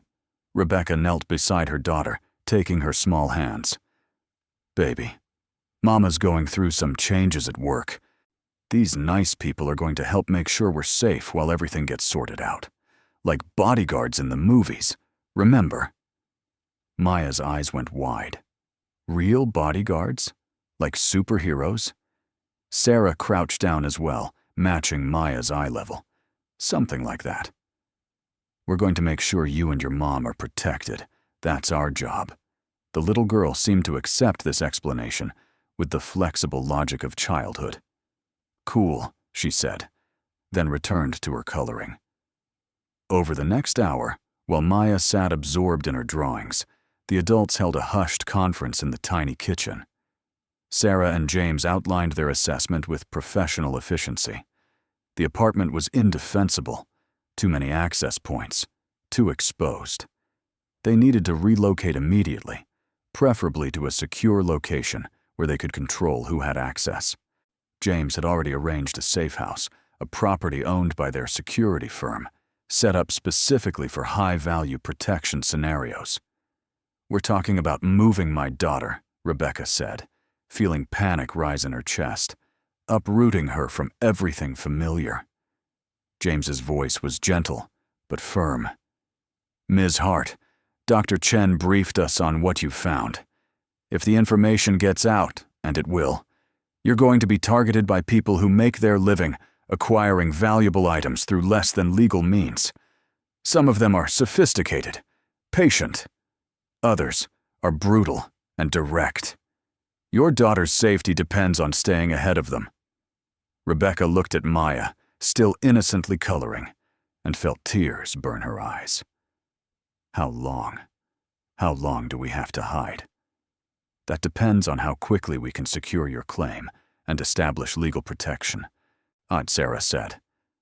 "Dr. Chen is already putting together a team: maritime lawyers, art specialists, insurance negotiators. But these things take time, days at minimum, more likely weeks, weeks in hiding, weeks of looking over their shoulders, weeks of Maya asking questions Rebecca didn't know how to answer. But the alternative, staying exposed, vulnerable, was unthinkable. "Okay," she said finally. "We'll do whatever you think is necessary." The move happened with startling speed. Within 2 hours, their essential belongings were packed into 2 suitcases. Sarah helped Maya choose her favorite toys, while James swept the apartment for any signs of surveillance devices, a precaution that made Rebecca's blood run cold.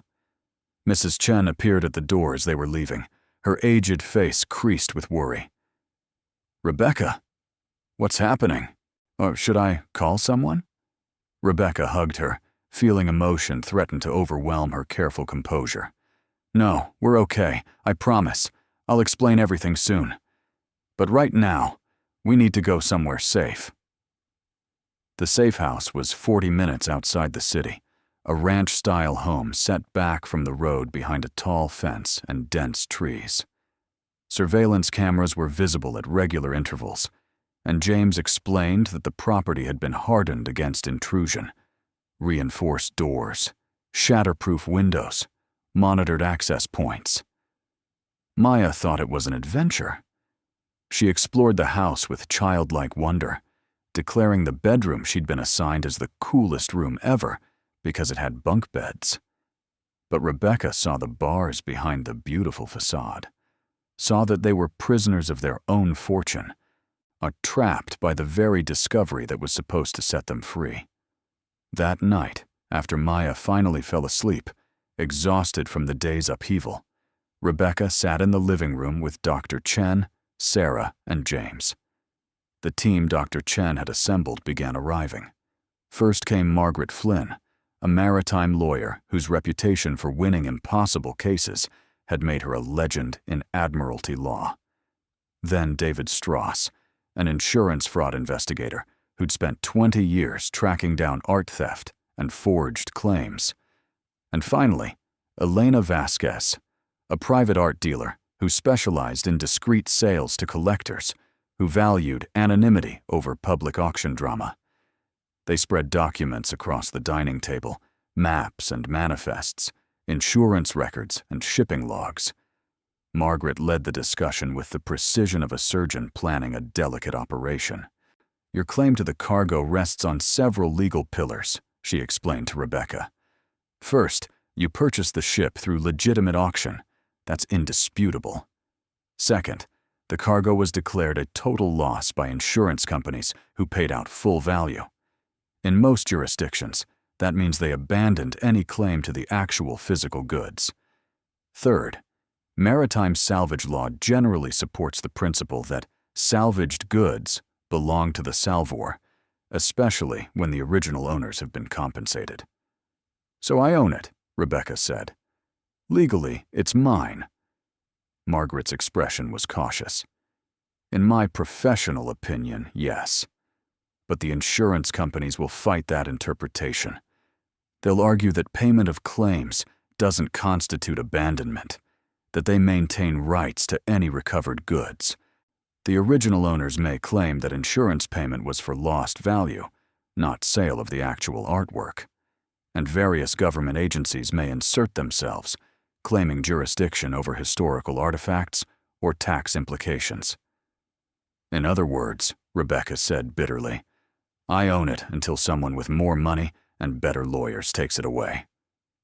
Not if we move first, David interjected. We need to get ahead of their legal strategies.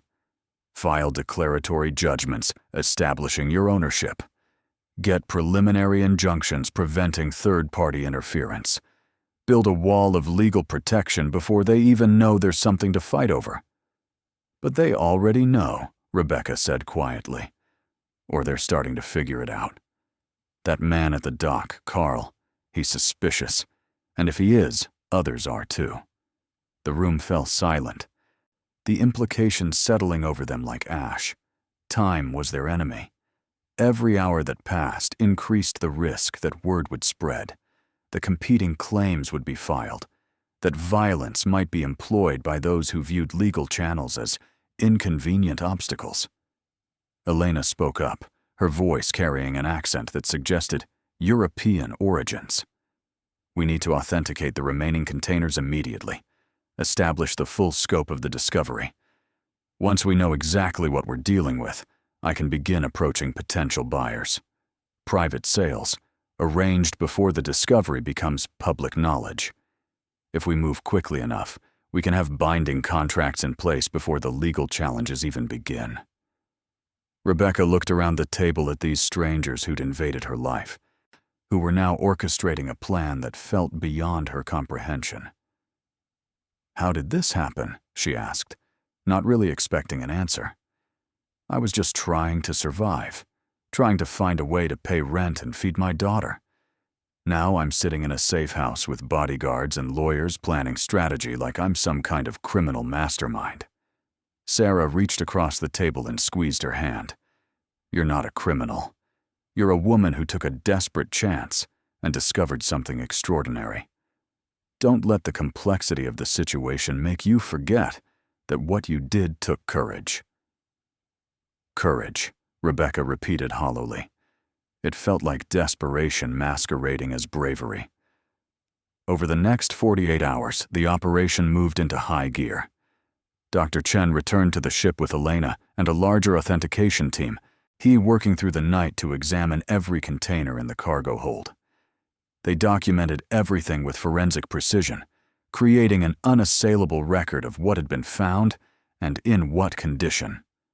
Rebecca remained at the safe house, pacing like a caged animal, waiting for updates that came in fragments. Container 3 authenticated, contains works by 3 different masters, estimated value 60 million. Container 7 damaged, but contents salvageable, estimated value 28 million. Container 9, Container 12, Container 14.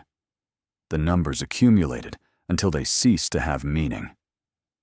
On the 3rd day, Dr. Chen returned, looking exhausted, but energized. He sat down across from Rebecca and slid a document across the table.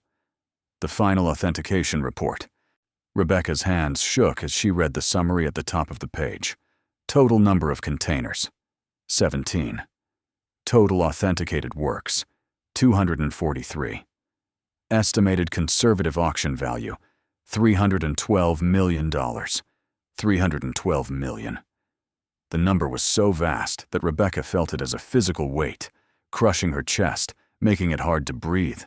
She'd known it was going to be enormous, but seeing it written in black and white, official and real, triggered something close to vertigo. The highest value container holds a single painting, Dr. Chen continued quietly. Worth approximately 75 million on its own. It's a masterpiece that was thought lost forever. Its recovery will be international news. International news, Rebecca echoed. The phrase terrified her. Once this became public, and once the world knew what she'd found, there would be no hiding, no safety, no quiet life for her and Maya. Margaret has already filed the preliminary legal motions, Dr. Chen said, establishing your ownership claim in federal maritime court. The documents were submitted under seal to prevent immediate public disclosure, but it's only a matter of time before someone notices the filings. How much time? Days.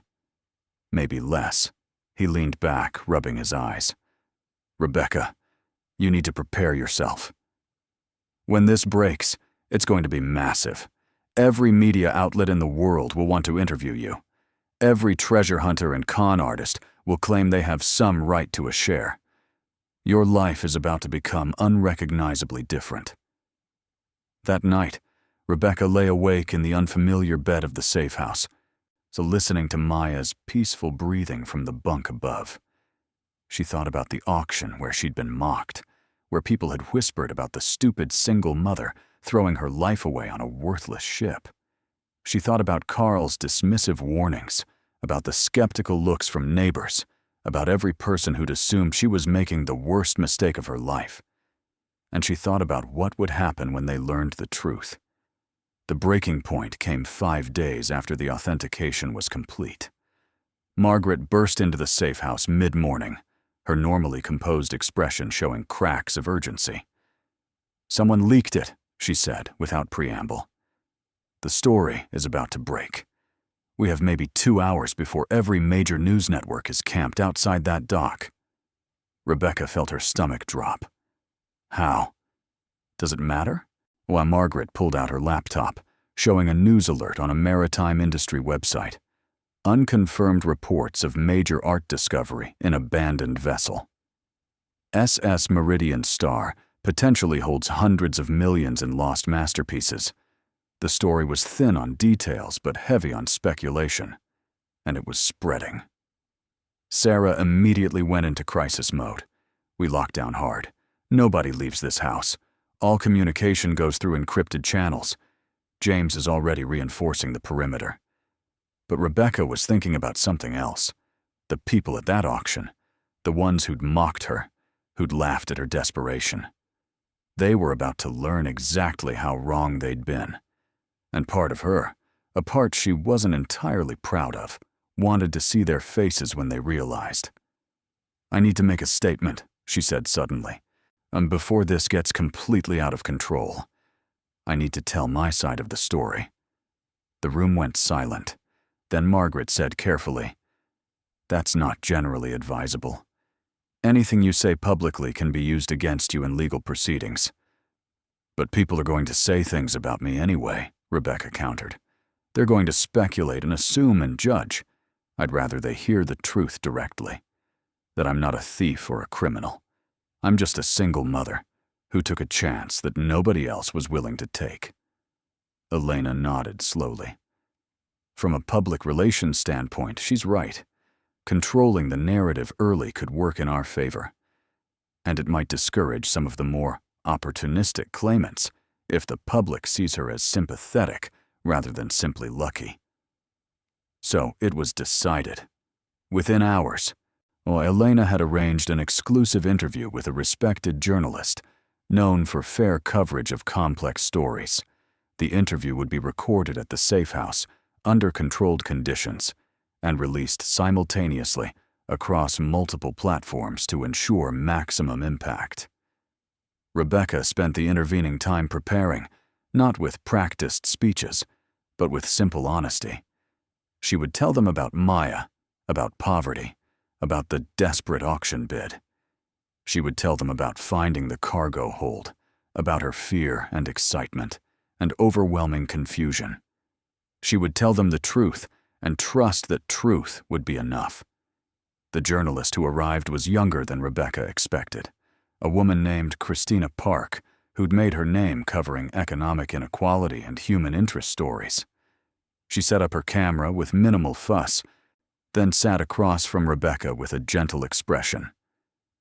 "Whenever you're ready," she said. "Just tell me your story." So Rebecca did. She started at the beginning, describing the layoffs and the mounting bills, the desperation that had driven her to that auction. She talked about being mocked, about people assuming she was too stupid or too naive to understand what a terrible decision she was making.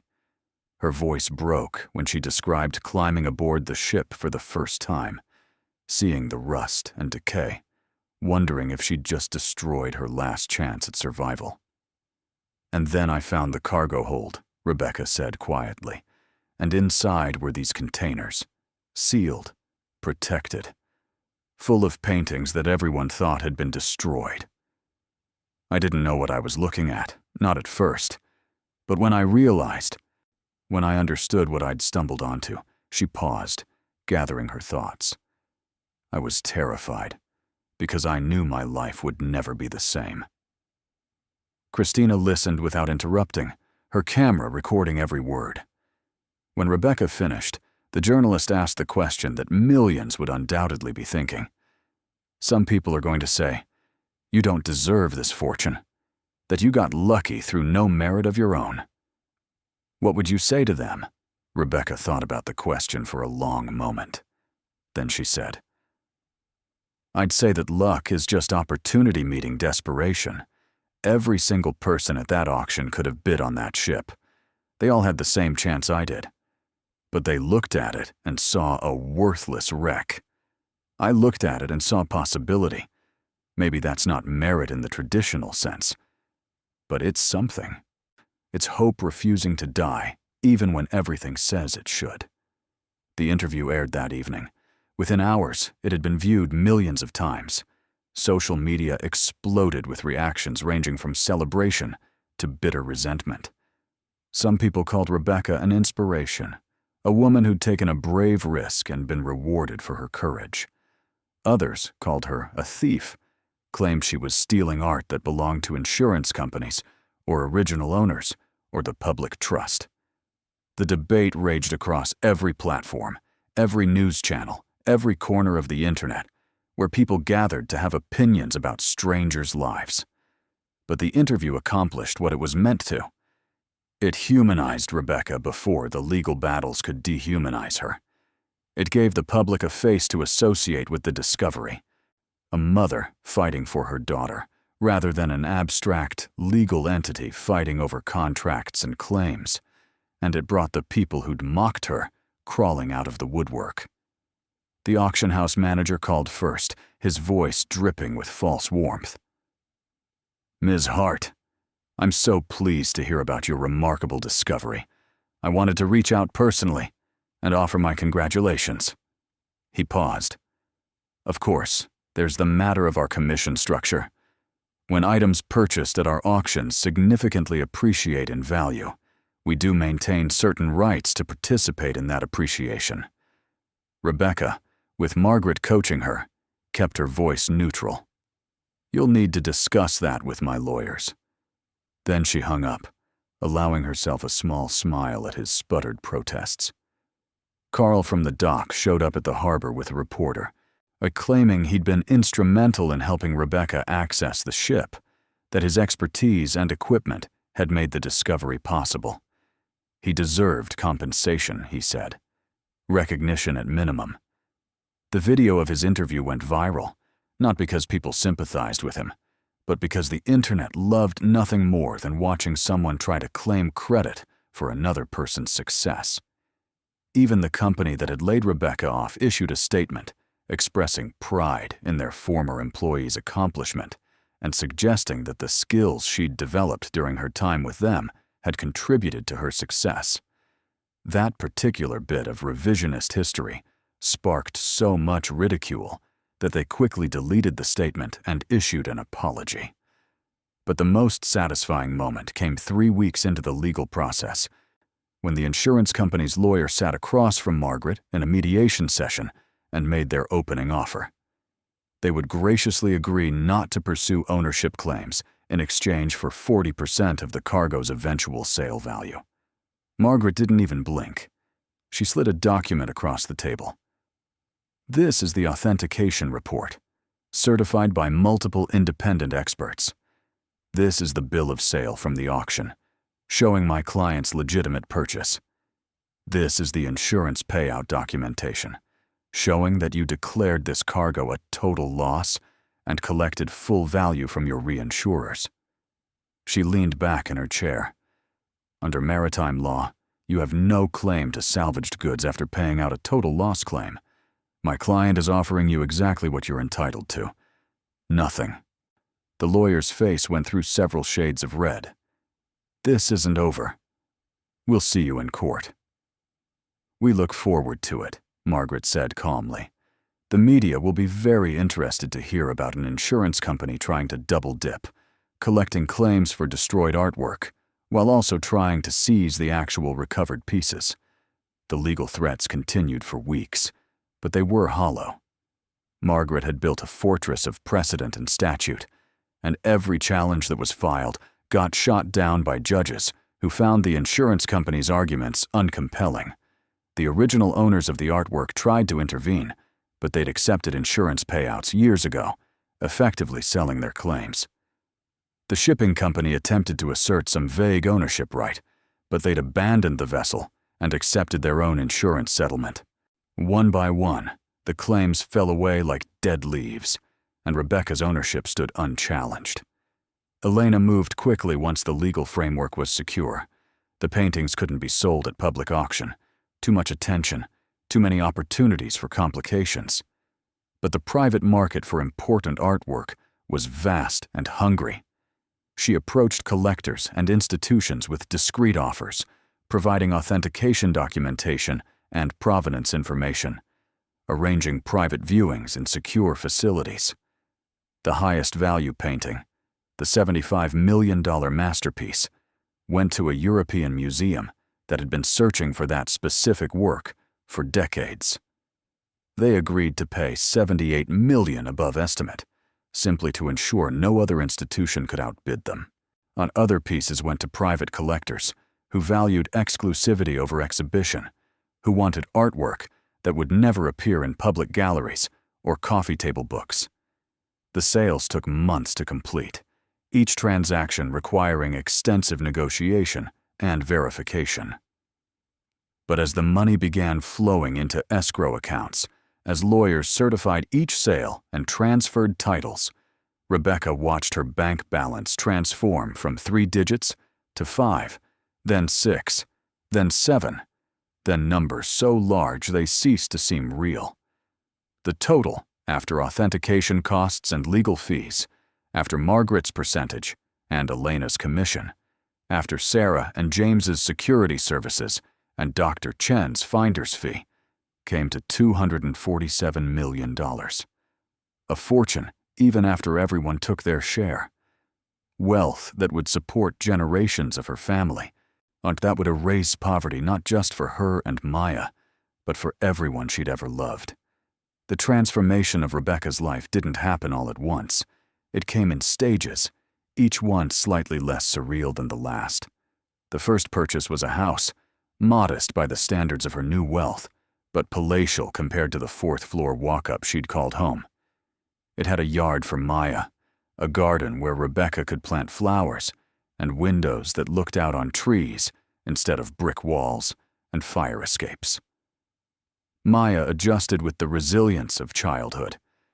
She understood that Mama had found something valuable on the big ship, and that finding it meant they didn't have to worry about money anymore. She was more excited about having her own bedroom than about the abstract concept of wealth. Rebecca paid off every debt she'd accumulated, watching balances zero out with a satisfaction that was almost spiritual. Student loans, medical bills, back rent, the pawn shop where she'd sold her mother's necklace. She bought back everything that could be bought back, reclaiming pieces of her past that poverty had forced her to surrender.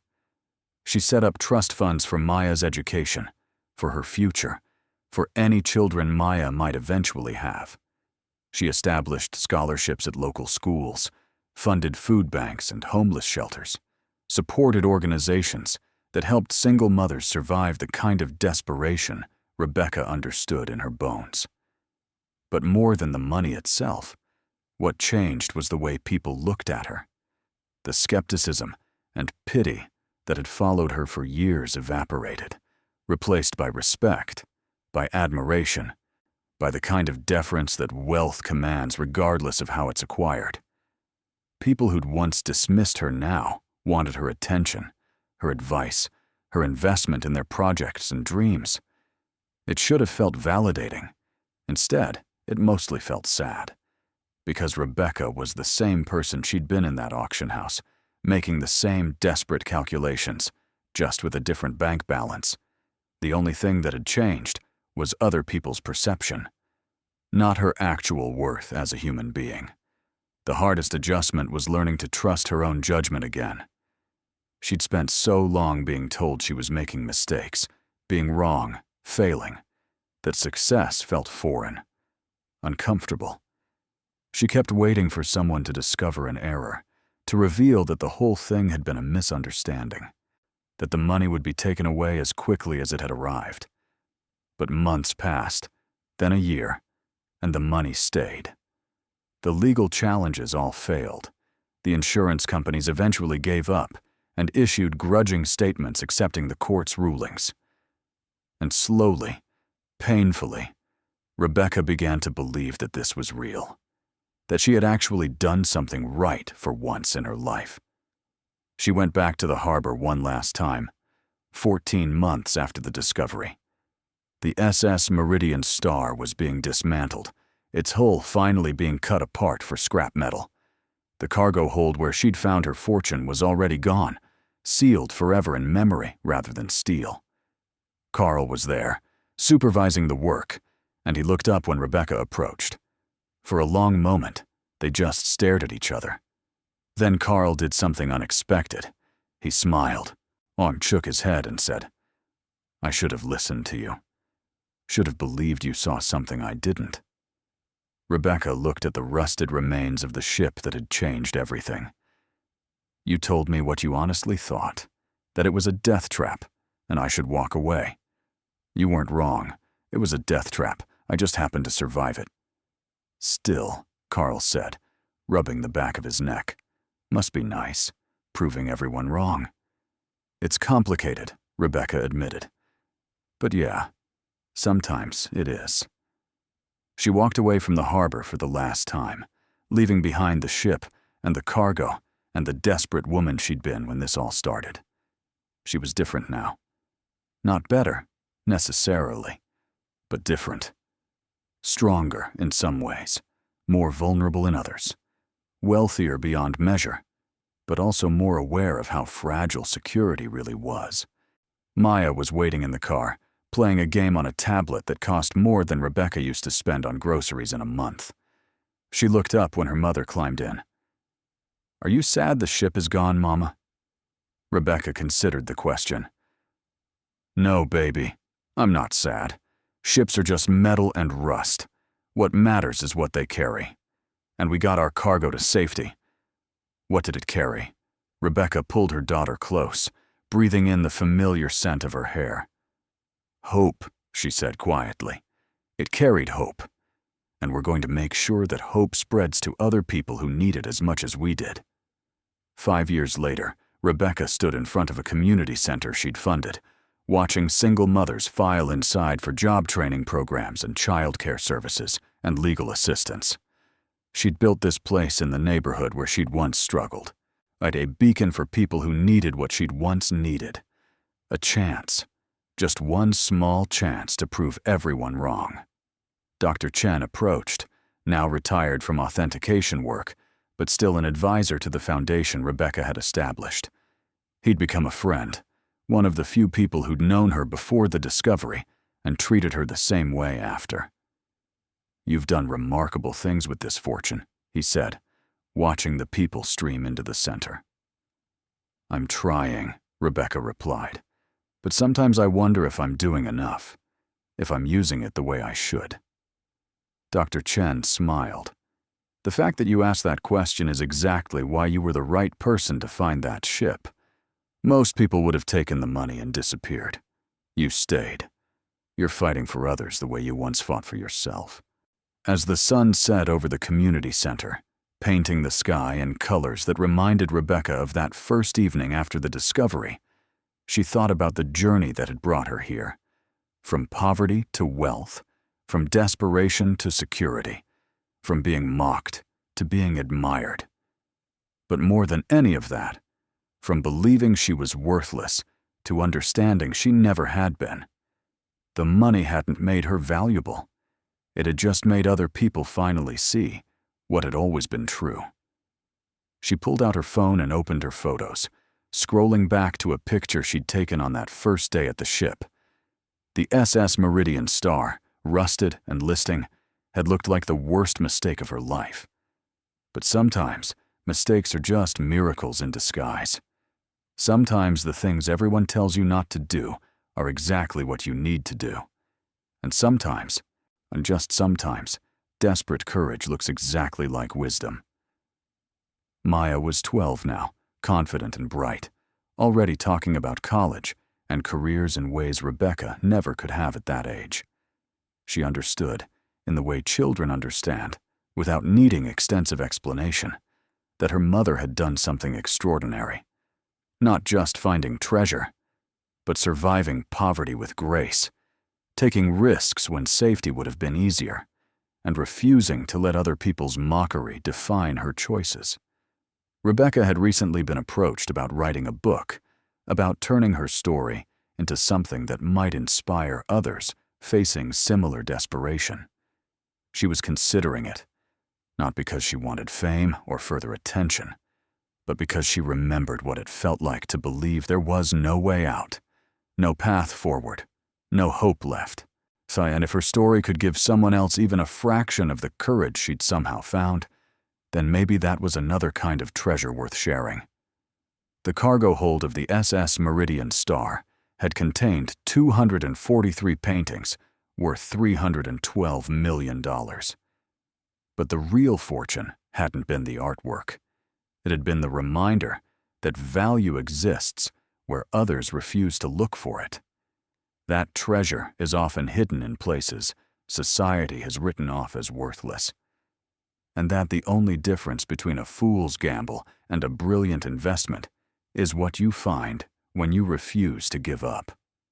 Rebecca Hart had bought a sunken ship for $750 while people mocked her desperation.